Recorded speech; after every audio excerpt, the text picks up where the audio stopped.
प्रभु यीशु है। और उसने क्या कहा, उसने कहा परंतु जितनों ने उसे ग्रहण किया उसने उन्हें परमेश्वर की संतान होने का अधिकार दिया, अर्थात उन्हें जो उसके नाम का पर विश्वास रखते हैं वे न तो लहू से न शरीर की इच्छा से न मनुष्य की इच्छा से परंतु परमेश्वर से उत्पन्न हुए हैं। परमेश्वर से उत्पन्न हुए हैं। जो परमेश्वर से उत्पन्न होंगे, जो परमेश्वर से चलेंगे, क्या वो शारीरिक अभिलाषा करेगा?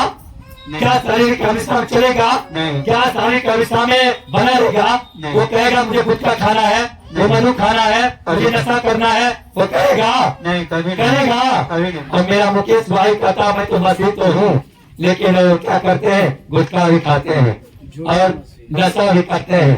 ऐसे लोग को क्या कहता है, झूठा मसीहा, नामधारी मसीहा। मुझे दुख नहीं है कि मुझे पास्टर को बदनामी करेगा, मुझे थप्पड़ नहीं मारे, मुझे अपमान करे, कोई दुख नहीं है, क्योंकि मेरे पिता को भी थप्पड़ मारा गया, झुका गया, धिक्कारा गया। मुझे कहे ए पास्टर तू मेरे बारे में क्यों ऐसे बोल रहा है, मुझे आपत्ति नहीं है। मेरे अगर ये वचन देने से अगर आपका जीवन बदल जाए तो मुझे बहुत बड़ा अभिषेक मिलेगा और मेरे भाई को भी अभिषेक मिलेगा। मुझे एक बड़ी शांति मिलेगा कि मुझे आज इस वचन से एक भाई को जीवन को बदलने का मौका मिला। मुझे एक बड़ी बेदारी के साथ खुशी मिलेगा। और आगे पढ़िए, आगे क्या कहता है, वे न तो लहू से न शरीर की इच्छा से न मनुष्य की इच्छा से परंतु परमेश्वर से उत्पन्न हुए हैं। परमेश्वर से उत्पन्न हुए। क्या चीज हुए? परमेश्वर से उत्पन्न हुए। और जो परमेश्वर से उत्पन्न होते हैं वो शरीर से, मौत से और लहू से नहीं होते हैं। वो क्या चीज होते हैं? शरीर से, मौत से और लहू से उत्पन्न नहीं होते हैं। वो क्या चीज होते हैं? पवित्र आत्मा से उत्पन्न होते हैं। क्या चीज होते हैं? पवित्र आत्मा से उत्पन्न होते हैं। और जो पवित्र आत्मा से उत्पन्न होते हैं ना, उनको जीवन से हर डर भय निकल जाता है कि मुझे मार डालेगा। और ए पास्टर तू मत डर, को कहता है पवित्र आत्मा, ए पास्टर तू मत डर। क्या कहता है? तू मत डर क्योंकि मैं तेरे साथ हूँ। आज आप लोग को पता होगा मैं दिन रात यहाँ अकेले रहता हूँ। आप कहेगा पास्टर तू अकेले रहता है, लेकिन मैं कहता हूँ मेरे साथ एक और रहता है। Hallelujah, hallelujah. मैं कहता हूँ मेरे साथ एक और होता है। तो कौन है? परमेश्वर। थैंक यू जीसस, भाई ने सही जवाब दिया। कौन है? परमेश्वर। वो कौन परमेश्वर है? वो कौन? प्रभु यीशु। कैसा प्रभु यीशु? कैसा प्रभु यीशु? नहीं बोल सकते हैं? कोई नहीं जानते हैं? जिसने स्वर्ग छोड़ करके मृत्यु लोक में आया, जिसने हमारे और आपका गुनाह को अपने ऊपर उठा लिया। हमारा माँ, हमारा बाप मेरे कारण अपने ऊपर पनिशमेंट नहीं लेगा, सजा नहीं लेगा। कहेगा मेरा बेटा गुनाह किया, जाके उसे बोलो, मुझे नहीं। जाके उसे कहो, मुझे मत बोलो, मुझे मत सुनाओ। लेकिन मेरा पिता एक और है जो आत्मिक पिता है और जीवता पिता। उसने मेरे गुनाह के कारण, मेरे दोषों के कारण, मेरे पापों के कारण वो सारे बिना कुछ कहे मोह धर करके अपने ऊपर उठा लिया। Hallelujah, hallelujah, hallelujah. वो अपने ऊपर क्या किया? वो उठा लिया। क्या चीज को?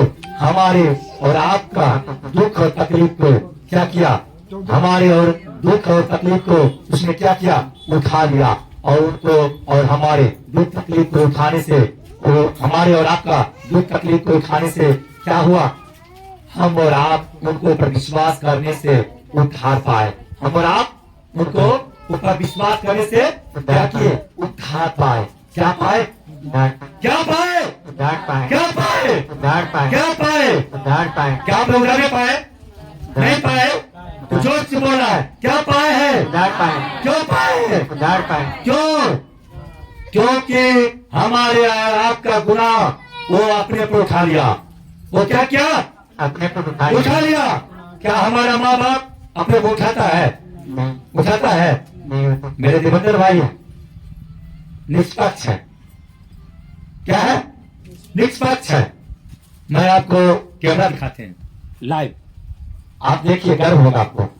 अगर इनको बेटा के ऊपर कोई उंगली उठाता है ना, कहता मेरा बेटा हो चाहे मेरा बाप क्यों ना हो, अगर मैं गलत हूं तो मुझे पनिशमेंट मिलना चाहिए। ये व्यक्ति को बुराई से नफरत है और परमेश्वर को आगे पर चलना बहुत अच्छा लगता है। इनका कहना है मैं बिना बेटा के रहूं वो मंजूर है, लेकिन मैं परमेश्वर से दूर ना हूं, लेकिन मैं परमेश्वर से दूर नहीं होना चाहता हूं।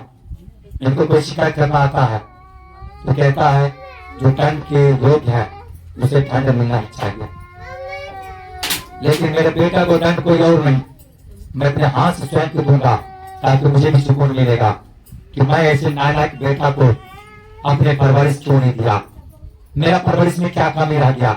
अगर दुनिया मारेगा, दुनिया को कुछ कहेगा तो मुझे तरस आएगा, मेरा बेटा को कोई मारा, मैं अपने बेटा को खुद को मारता हूँ और उनको कोसता हूँ। आज से तुम्हारा ऐसा काम नहीं करना है। मैं तुम्हें क्यों मारता हूँ, मैं तुम्हें क्यों पीटता हूँ, मैं क्यों तुमको ये पनिशमेंट देता हूँ, क्यों मैं सजा देता हूँ, इसलिए कि फिर तुम गुनाह नहीं करना, फिर तुम ऐसा काम नहीं करना। मैं इसलिए तुम्हें मारता हूँ और तुम्हें मैं समझाता हूँ और सही मार्गदर्शन देता हूँ।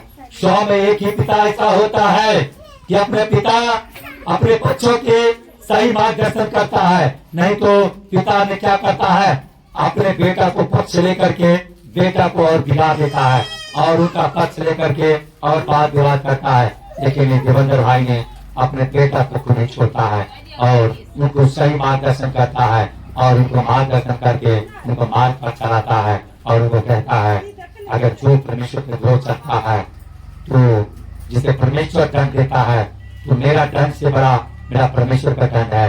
इसलिए मैं परमेश्वर के कोप से बचने के लिए मैं तुम्हें ये दंड देता हूँ और तुम अपने रास्ता को बदल दो और अपने परमेश्वर को महिमा चलो। और 14 वचन पढ़ो।